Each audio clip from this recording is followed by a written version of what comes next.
এবং বাংলাদেশ পুলিশ যদি এটা রিকোয়েস্ট সেন্ড করে 72 ঘন্টার মধ্যে এই ভুয়া তথ্য প্রদানকারীর ইলেকট্রনিক ভৌগোলিক অবস্থান, আইপি অ্যাড্রেস, তার আইমি নাম্বার, ম্যাক নাম্বার কিন্তু বাংলাদেশ পুলিশের হাতে চলে যাবে।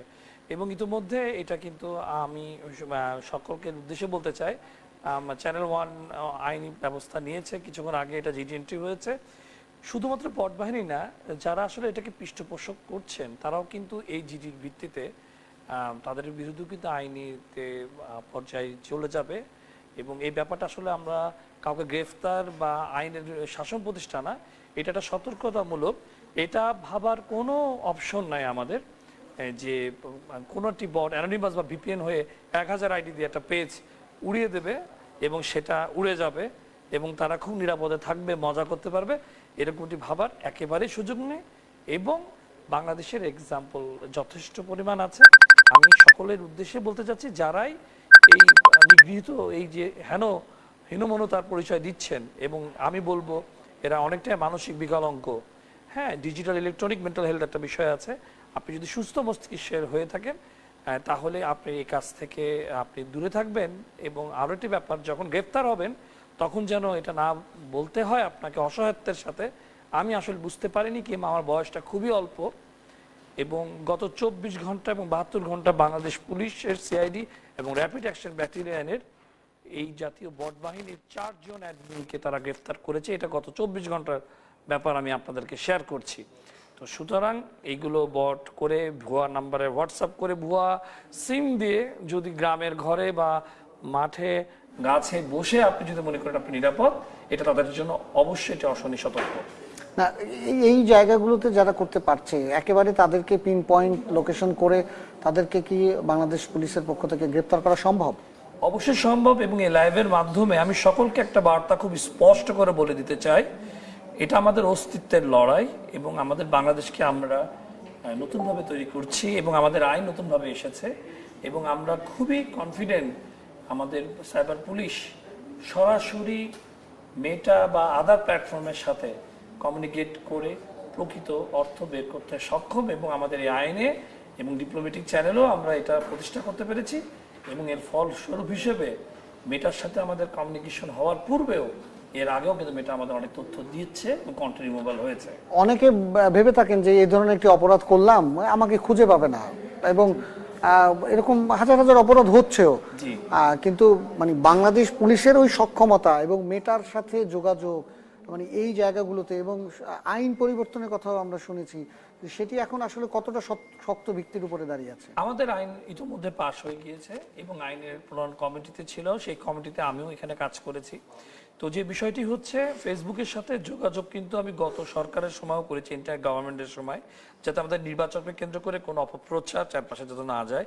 সেখানে তারা একটা নির্বাচিত সরকারের কাছ থেকে রিকোয়েস্টটা চেয়েছিল এবং কিছু বিষয়ের আইনে সুনির্দিষ্ট সংজ্ঞা চেয়েছিল, যে সংজ্ঞানগুলো আমরা করে আইনটা সংশোধন করেছি। আমরা খুবই পজিটিভ, আমাদের মেটা আমাদেরকে রেসপন্স করবে। এবং মেটা রেসপন্স করুক না করুক, এখন পর্যন্ত আমরা যে পরিমাণ বট বাহিনী আমরা গ্রেফতার করেছি এই 72 ঘন্টা এবং 24 ঘন্টায়, আমাদের সে সক্ষমতা বাংলাদেশ পুলিশের আছে। এবং আমি একটি বিষয় বলতে চাই, অনেক কিশোর কিশোরীরা, বাচ্চারা না বুঝে বিপদগামী হয়ে নিজেকে ওভার স্মার্ট ভেবে এই জাতীয় কাজে সম্পৃক্ত হয়ে যায়। আসলে এর পরিণতি খুব খারাপ। শুধুমাত্র গ্রেফতার হলেই হবে না, আপনি আন্তর্জাতিক অঙ্গনে আপনি যদি স্প্যামার হিসেবে থাকেন, আপনি কিন্তু ইউরোপিয়ান ভিসাগুলো পাবেন না, ইভেন কি পার্শ্ববর্তী দেশও আপনাকে নেবে না। কারণ আমাদের অ্যানোনিমাস বলে কোনো কথা নেই, ডিজিটাল আইডেন্টিটি পার্মানেন্টলি সংরক্ষিত হচ্ছে, নট অনলি সারফেস ওয়েবে, ডার্ক ওয়েবে। সুতরাং আপনি ভেবেন না আপনাকে কেউ মনিটর করছে, আপনি মনিটরড এবং আপনার বিপদ আপনি নিচে ডেকে আনছেন। না, অনেক সময় যে বলে যে আমাদেরকে আইডেন্টিফাই করা সম্ভব হবে না, এবং আপনি যদি একটু আগেই বলছেন যে ভুয়া নাম্বার, ভুয়া সিম ব্যবহার করা হয়, আনঅথরাইজড সিম ব্যবহার করা হয়, যেটার কোনো এনআইডি থাকে না, এরকম করে তারপরে পেজ খোলা হয় এবং সেগুলো দিয়ে নানা ধরনের অপরাধ করা হয়। মানে এইটার জন্য যে মানুষজন কোথায় যাবে, কার কাছে গিয়ে কমপ্লেনটা করবে, এবং সেই কমপ্লেন্টের ওয়েটা কি? জি, এরকম কোনো সমস্যা হলে আমাদের ব্ল্যাকমেলিং থেকে শুরু করে ডিফরমেশন, নেতিবাচক কথা এবং ফেক রিপোর্টিং বা বট বাহিনী যেটাই বলি না কেন, আমাদের একটা লোকাল থানায় জিডি করতে হবে। পরবর্তীতে থানার জিডি তদন্তকারী কর্মকর্তা নিজ উদ্যোগেও উনি এটা আসলে তদন্ত করতে পারে, অথবা উনি ডিবি, বাংলাদেশ সাইবার পুলিশ, অথবা কাউন্টার টেরোরিজম ইউনিট, কিংবা সিআইডিতে উনি এটা প্রেরণ করতে পারবে। পাশাপাশি আমাদের তদন্তকারী কর্মকর্তা এটা বিটিআরসির সাথে কমিউনিকেট করে সিঙ্গাপুরের যে রিজনাল অফিস আছে সেখান থেকেও কিন্তু লিগ্যাল টিম ফেসবুকের আছে, এবং ফেসবুকের কিন্তু স্থায়ী অফিস নেই, এবং আমরা কিন্তু এই ফিজিক্যাল অফিসটাকে কিন্তু সমর্থনও করি না, কারণ ব্যাপারটা হচ্ছে অনলাইনে, তারা যদি অনলাইনে রেসপন্স করে তাহলে কিন্তু সকল সমস্যার সমাধান শেষ। আমরা আসলে কোনো দৃষ্টান্ত প্রতিষ্ঠা করতে চাই না, এই কারণে যখন অপারেশনে যায় তখন দেখা যায় যে একান্তই বাচ্চা ছেলেরা, পড়ুয়া ছেলেমেয়েরা না বুঝে আসলে এই কাজগুলো করে ফেলে। আমাদের কাছে খারাপ লাগে, তাদের এই মেধাটা যদি অন্য কোথাও তারা ব্যবহার করতে পারে তাহলে কিন্তু এটা আমাদের জাতি উপকৃত হতে পারতো। কিন্তু অনেক সময় হয় না যে প্রভাবশালীরাও তার উদ্দেশ্য সাধনের জন্য বট বাহিনী পালেন, তারা মানে তারা রাখেন এবং তাদের দিয়ে নানা ধরনের অপকর্ম করান। দেখুন, এই বিষয়টা যদি সুষ্ঠু তদন্ত হয় এবং রাষ্ট্র যদি উচ্চ পর্যায়ে কোনো কমিটি করে ফেলে, সন্দেহাতীতভাবে কিন্তু এটা বোঝার জন্য রকেট সায়েন্স লাগবে না এটার পিছনে কারা জড়িত এবং কোন ইন্টারেস্ট গ্রুপগুলো কেন এটা করছে। এবং বাংলাদেশের আমরা নট অনলি 24 সালের অপরাধ ট্রাইব্যুনালের 2009-8 সালের আমরা গুমখুনের ইলেকট্রনিক উপাত্ত পাচ্ছি, আর সেখানে সামান্য বট ধরার সক্ষমতা আমাদের বাংলাদেশে নেই। এই কথা আমি মানতে একেবারেই আমি রাজি না, এবং আমি দায়িত্ব নিয়ে এই লাইভের মাধ্যমে বলতে পারি বটকারী অলরেডি আইডেন্টিফাইড। আমরা কিন্তু এই অনুষ্ঠানের মাধ্যমে বলতে চাই, আমরা ইতোমধ্যে যে দুটি আইডি থেকে এই রিপোর্টগুলো করা হচ্ছে তাদের ভৌগোলিক অবস্থান নির্ণয়ের জন্য আমরা মেটার সাথে যোগাযোগ শুরু করেছি। আমরা বিষয়টি এইটুকুর মধ্যে সীমাবদ্ধ রাখতে চাই, যদি এটার পর আরেকটি ধাপও যদি বৃদ্ধি হয়, এই পেজের লাইভ থেকেই তাদেরকে আমরা থানায় সোপর্দ করে এই চ্যানেল 1 তাদেরকে পুলিশের সামনে এনে স্টাবলিশ করবে আমাদের কথার সাথে কাজের মিল আছে কিনা, আমাদের সক্ষমতার সাথে বট বাহিনীর সক্ষমতা কতটুকু বেড়ে গেছে এবং তারা জয়ী হয়েছে নাকি বাংলাদেশ পুলিশ জয়ী হয়েছে। না, সেটা তো ধরেন মানে আমরা চ্যানেল ওয়ান তাদের গণমাধ্যম হিসাবে একটি জায়গা তৈরি হয়ে আছে, তারা সেটি করছে, কিন্তু এই কাজগুলো যে হরহামেশা হচ্ছে বাংলাদেশ পুলিশ এবং বাংলাদেশের অন্যান্য জায়গায়, কারণ এটি শুধুমাত্র ধরেন বৃহৎ আকারে আমরা চ্যানেল অনেক কথা বলছি, কিন্তু এটা তো ব্যক্তি পর্যায়েও অনেকে এই ধরনের সাইবারের সন্ত্রাসের শিকার হচ্ছেন। তো সেই জায়গাগুলো অনেকে অনেক টাকা খরচ করে ব্যবসা করেন, তার একটা বড় ধরেন ফেসবুক পেজ আছে, সেটা দিয়ে তিনি ব্যবসা করছেন, তার নিয়ে এটা স্বপ্ন আছে, সেটি একটি বড় হয়েছেন, সেখানে অনেক সাবস্ক্রাইব আছে, ফলোয়ার আছে, তারপরে দেখা গেল যে একদিন সেই পেজটিকে অন্য কেউ দাবি করে সেটাকে নিয়ে নিলেন, বা এই ধরনের ঘটনা তো অহরহ ঘটছে।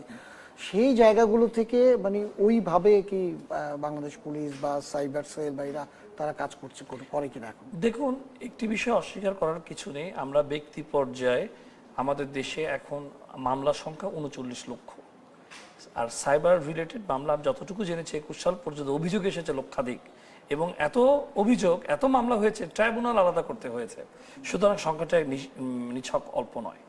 তো এই পরিপ্রেক্ষিতে আমি যেটা বলতে চাই, আমাদের এত নাম্বারের এই সংখ্যাগুলো বেড়ে গিয়েছে, তবে ব্যক্তি বা প্রতিষ্ঠান এর ক্ষেত্র বিশেষে আমাদের রাষ্ট্রযন্ত্রে সেবাটা কিছুটা অনাকাঙ্ক্ষিতভাবে ভ্যারি করে।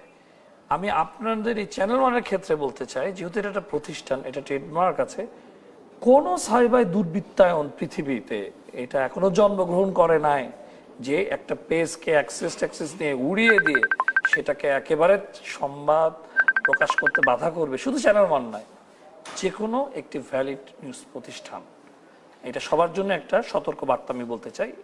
দ্বিতীয় বিষয় আমি যেটা বলতে চাই সেটা হচ্ছে যে ব্যক্তিরাও পারবে, সেখানে একটু ধৈর্য ধরতে হবে। আমাদের অনেক সময় প্রমাণ নষ্ট করে ফেলি, এবং কর্তৃপক্ষকে কোন ফরম্যাটে আমরা আসলে এটাকে পার করব সেটাও আমরা অনেক সময় জানি না। এই জায়গাটা আমাদের সচেতনতার দরকার আছে, এবং প্রত্যেকটা অভিযোগের ধাপ কোন কোন পর্যায়ে ফরেন্সিক হয়, কোন কোন পর্যায়ে আমাদের ক্রস কান্ট্রি জুডিশিয়ারি সিস্টেম থেকে ডেটাগুলো আসবে, তারপর সেটাকে ট্রায়াল করতে হবে। আমাদের প্রকৃত অর্থে আমাদের বিজ্ঞ আইনজীবী এবং আমাদের পুলিশদের সাইবার ট্রাইব্যুনালের সাথে যারা তদন্ত, তাদেরও কিন্তু আরও অধিকতর আপ টু দ্য মার্ক ট্রেনিংয়ের প্রয়োজন, কারণ প্রতি সেকেন্ডে সাইবারের প্যাটার্নটা আপনার চেঞ্জ হচ্ছে। যেমন এটাও একটা নতুন প্যাটার্ন আমরা শিকার হচ্ছি। হ্যাঁ, কারণ অন্যান্য সময় দেখা গিয়েছে যে অর্গানাইজেশনরা মামলা করতো বা পিক করতো বা আমাদের অন্যরকম প্রেশার আসতো সংস্থা থেকে, এখন হচ্ছে যে না, সাইবার স্পেসে সেটা তারা মোকাবেলা করতে চায়। এটা যেমন নতুন, তেমনি এই ধরনের অপরাধকে মোকাবেলা করার জন্য আমরাও প্রস্তুতি নিচ্ছি, বাংলাদেশ পুলিশও প্রস্তুতি নিচ্ছে তাদেরকে আসলে শনাক্ত করে আইনে সোপর্দ করার। আপনাকে অসংখ্য ধন্যবাদ আমাদেরকে সময় দেওয়ার জন্য এবং অন্ততপক্ষে একটি আস্থার জায়গা তৈরি করার জন্য যে এই ধরনের কাজ যারা করছেন তাদেরকে অতি দ্রুত আমরা আইনের সোপর্দ করতে পারবো, যেই সব লিঙ্ক এবং যেই সব জায়গা থেকে এই অ্যাটাকগুলো করা হচ্ছে। আপনাকে অসংখ্য ধন্যবাদ আমাদেরকে সময় দেওয়ার জন্য। আমরা এতক্ষণ ছিলাম তানভীর জোহা হাসানের সাথে এবং তিনি বলছিলেন যে কিভাবে সাইবার অ্যাটাক মোকাবেলা করার জন্য বাংলাদেশ পুলিশ, বাংলাদেশ আইন শৃঙ্খলা বাহিনীর সদস্যরা তারা কাজ করছেন এবং অ্যাক্টিভ আছেন এবং এসব ক্ষেত্রে হয়তোবা সাময়িক কোনো সমস্যা তৈরি হতে পারে, কিন্তু দীর্ঘমেয়াদে আসলে যারা এই কাজ করেন তারা আসলে শেষ পর্যন্ত পার পান না। এবং আমরাও আশা করি যে এই চ্যানেল অনেক ক্ষেত্রে যেটি হয়েছে সেটিও শেষ পর্যন্ত আমরা উদ্ঘাটন করতে পারবো। সবাইকে অসংখ্য ধন্যবাদ আমাদের সাথে লাইভে থাকার জন্য।